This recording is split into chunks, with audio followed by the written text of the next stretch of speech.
So what you probably saw is me doing a few push-ups and a few squats.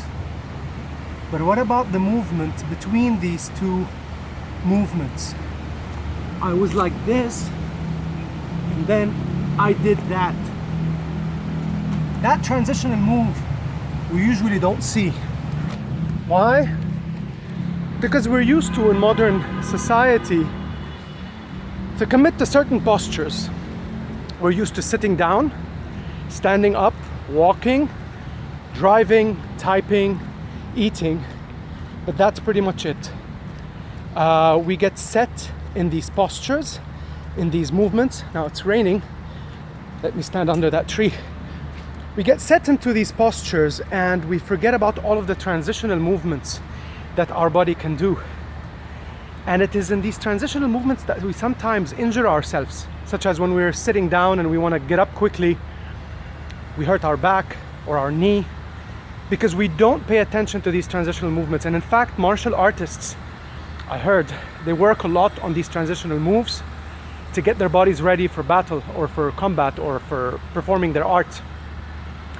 And it got me thinking about something similar. Our thoughts and the way we think. You see, we get set into also certain patterns of thinking and of cognition and of responding that we stop paying attention to the transitions between ideas and between thoughts and between patterns of thinking.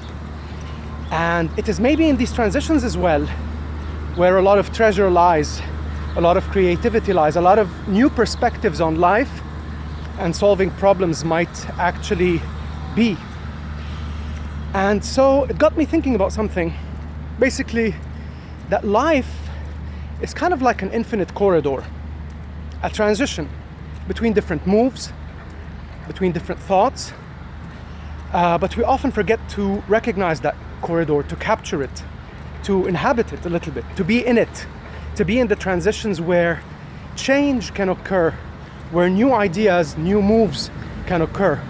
We wait for the events to live. But it's like, I think John Lennon, who once said, life is what happens to you while you're busy making other plans.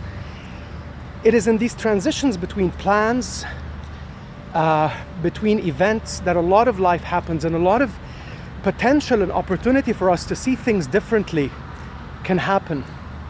And so it's as though we are walking down an infinite corridor, but we get used to only recognizing the doors and the rooms, the destinations that we want to enter.